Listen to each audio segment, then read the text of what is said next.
30% അകത്തോട്ട് കയറും. 2 ദിവസം എന്തായാലും നിങ്ങൾ ശ്രദ്ധിക്കുക. ഭക്ഷണത്തിൽ ശരീരത്തിന് റെസ്റ്റാണ് ആവശ്യം. റെസ്റ്റ് കൊടുക്കുക. ഈ വെള്ളവും ഇതുപോലത്തെ ലവണങ്ങളും കയറാനുള്ള ഭക്ഷണം കഴിക്കുക.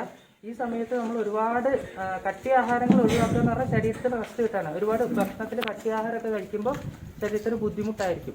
ഒരുപാട് മെഴുക്കും എണ്ണയുള്ളത് ഈ 2-3 ദിവസത്തേക്കൊന്നും ഒഴിവാക്കുക. വീട്ടിലാക്കുന്ന എണ്ണ പാനീയങ്ങൾ എന്തും ആവാം. വീട്ടിലാക്കുന്നത് എന്തും കുഴപ്പമില്ല. ജ്യൂസ് ആണെങ്കിലും കഴിക്കാം, കുഴപ്പമൊന്നുമില്ല. വീട്ടിലാക്കുന്നത് പുറത്തുനിന്ന് വെള്ളം എങ്ങനെയാണെന്നൊന്നും അറിയാത്തതുകൊണ്ട് അങ്ങനത്തെ ഒഴിവാക്കിയിട്ട് വീട്ടിലത്തെ ഭക്ഷണം തന്നെ 2-3 ദിവസം കഴിക്കുക കേട്ടോ. പിന്നെ ഇതിലെല്ലാം കുറച്ച് റിസ്ക് ഉള്ള ആൾക്കാരുണ്ടാവും. ഇപ്പോൾ ഷുഗർ ഉള്ളവർ, കിഡ്നിക്ക് അസുഖം, അതുപോലെ ക്യാൻസർ പേഷ്യകൾ, ചെറിയ കുട്ടികൾ, 5 വയസ്സിന് താഴെയുള്ള കുട്ടികൾ, ഗർഭിണികൾ, ഇങ്ങനത്തെ ഉള്ളവരെ ഒന്ന് പ്രത്യേകം ശ്രദ്ധിക്കണം. കാരണം അവർക്ക് ശരീരത്തിൽ നിന്ന് വെള്ളവും ലവണങ്ങളൊക്കെ കുറയുമ്പോൾ മറ്റുള്ളവരെക്കാൾ പെട്ടെന്ന് ചിലപ്പോൾ മോശമാവാൻ സാധ്യതയുണ്ട്. അപ്പോൾ അങ്ങനെയുള്ളവരെ ശ്രദ്ധിക്കണം. അങ്ങനെയുള്ളവർക്ക് എന്തെങ്കിലും ലക്ഷണങ്ങളോ ബുദ്ധിമുട്ടോ കാണുമ്പോൾ ആശുപത്രിയിലോട്ട് കൊണ്ടുവരിക. പ്രായമുള്ളവർ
അതിനൊന്നുമില്ല.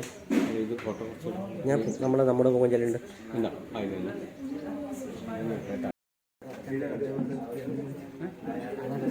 എൻ്റെ ലിസ്റ്റും കൂടെ ചോദിച്ചപ്പോൾ